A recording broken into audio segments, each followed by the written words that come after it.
इस लड़के को समंदर तट पर एक विशाल अंडा मिलता है। जब वो उसको छूने लगा तो अचानक अंडे के अंदर हलचल होने लगी थी। लड़का तुरंत अपनी दोस्त को लेकर वहां आता है। अंडे को देखते ही लड़की बहुत खुश हो जाती है। फिर देखते ही देखते अंडे से एक छोटा कछुआ बाहर निकल आता है, जो कुछ ही पलों में कई गुना बड़ा हो चुका था। यह देख दोनों डरते नहीं बल्कि कछुए के साथ रहने लगते हैं और उसकी सेल पर अपने प्रेम की निशानी बनाते हैं। लड़की ने जब लड़के को मोतियों की माला पहनाई तो कछुआ नाराज हो गया था, और जब लड़का सो रहा था तो कछुआ लड़की को लेकर समंदर में चला जाता है। फिर नींद से जागने के बाद लड़का जब समंदर में देखता तो वो जोर से चिल्लाकर लड़की को बुलाता है, लेकिन अब बहुत देर हो चुकी थी। कछुआ लड़की को लेकर जा चुका था और लड़का सिर्फ देखता रह गया था। 15 साल बाद लड़का रोज समुद्र तट पर आकर ध्यान से देखता है, इस उम्मीद में कि उसे लड़की फिर से मिल जाएगी। लड़के को हमेशा यही लगता था कि लड़की समंदर के आसपास ही है, लेकिन वो हर बार खाली हाथ ही लौटता था। फिर एक दिन वो अपने दोस्त के साथ समंदर में मछली पकड़ने जाता है। जैसे ही उन्होंने जाल डाला तभी अचानक नाव जोर जोर से हिलने लगी थी। दोनों तुरंत जाल को वापस खींचते हैं और उसमें एक बहुत बड़ा छेद देखकर हैरान हो जाते हैं। अपने अनुभव के आधार पर कल्लू का कहना था कि जाल में फंसने वाला कोई साधारण जीव नहीं था। अगर इसको पकड़ लिया जाए तो वो लोग माला माल हो सकते हैं। इसलिए अगले दिन वो फिर से उसी जगह पर आकर जाल फेंकते हैं, लेकिन तभी अचानक उनकी नाव फिर से हिलने लगी थी। यहाँ तक कि वो जीव जाल से बंधी स्टील की रस्सी को भी तेजी से खींच रहा था, और ज्यादा लोड के कारण मशीन से धुआं निकलना शुरू हो चुका था। अपनी जान बचाने के लिए कल्लू भाई को मजबूरन रस्सी को काटना पड़ जाता है, क्योंकि उस जीव में ताकत बहुत ज्यादा थी। फिर लड़का एक शोधकर्ता से मिलकर सारी घटना के बारे में बताता है। शोधकर्ता का अपनी खोज के आधार पर कहना था कि समंदर की गहराई में एक सुंदर लड़की रहती है जो समंदर की रक्षा करती है। अगर कोई समंदर को दूषित करता है तो वो सुंदरी प्रकट होकर दोषी को समंदर में डुबो देती है। यह सुनकर अगले दिन वो अपने दोस्त कल्लू भाई को बताता है, जिसके बाद दोनों मिलकर एक सुपर हथियार बनाते हैं जो उस रहस्यमयी प्राणी को पकड़ने में मदद करेगा। सुपर हथियार के साथ अगले दिन दोनों वापस समंदर में आते हैं। फिर कल्लू भाई ऑक्सीजन टैंक पहनकर सुपर हथियार के साथ पानी में कूद जाता है। पानी के अंदर लक्ष्य मिलते ही कल्लू भाई ने सुपर हथियार चला दिया था, लेकिन समंदर में बहुत अंधेरा था, जिससे कल्लू भाई को लगा कि उसका निशाना खाली जा चुका है। इसलिए वो वापस नाव पर लौट आता है, लेकिन उसे नहीं पता था कि उसका निशाना सही लग चुका था। और जब दोनों वापस घर लौटने लगते हैं तभी उन्हें पानी की सतह पर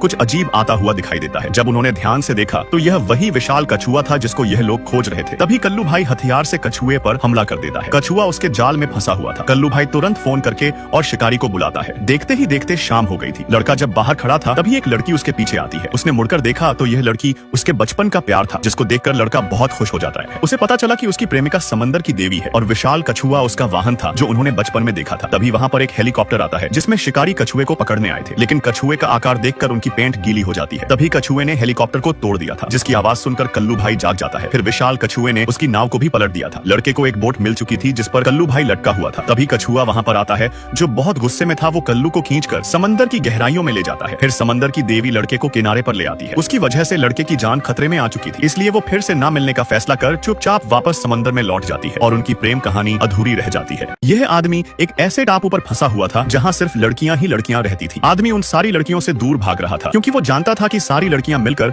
उसको कहीं का भी नहीं छोड़ेगी, क्योंकि इन लड़कियों ने आज से पहले कभी भी किसी मर्द को नहीं देखा था। आदमी डरता हुआ तेजी से जंगलों में दौड़ता है, पर लड़कियां भी इतनी आसानी से उसका पीछा नहीं छोड़ने वाली थी। जल्द ही आदमी एक झरने पर पहुंच जाता है और चारों तरफ से खुद को घिरा हुआ देख वो पानी में कूद जाता है, लेकिन लड़कियां भी उसके पीछे पानी में कूद गई थी। यह देख आदमी फटाफट किनारे की ओर तैरने लगता है, लेकिन तभी कुछ लड़कियां जंगल से निकलकर सामने आ जाती हैं, जिससे आदमी को मजबूरन वापस पानी में जाना पड़ जाता है। और अब लड़कियों ने उसको चारों तरफ से पकड़ लिया था। लड़कियों की लीडर आदमी से कहती है कि वो हमारे साथ रहकर सर्वोत्तम उपहार और व्यवहार पाएगा, लेकिन आदमी सिर्फ अपने घर जाना चाहता था और अपनी जान बचाने के लिए उसे मजबूरन लड़कियों की बात माननी पड़ जाती है। तब से कई सुंदर लड़कियां उसके पीछे पीछे घूमने लगी थी और वो उनका राजा बन चुका था। टापू पर बेहतर शासन बनाने के लिए वो लड़कियों को सेना के रूप में तैयार करता है। टापू की सारी लड़कियां उसके लिए पागल थी, इसलिए वो आदमी के हर एक आदेश को मानती थी। लड़कियां उसकी खुशी के लिए कुछ भी कर गुजरने को तैयार रहती थी। आदमी को तो ऐसा लग रहा था कि जैसे वो किसी स्वर्ग में पहुंच गया हो। तभी एक दिन अचानक उसे कई छोटी नाव टापू के नजदीक आती हुई नजर आती है, जो शिकारियों का एक समूह था। उनको देखकर सारी लड़कियां घबरा जाती हैं, क्योंकि वो जानती थी कि शिकारी बड़े ही निर्दय लोग होते हैं। पकड़े जाने पर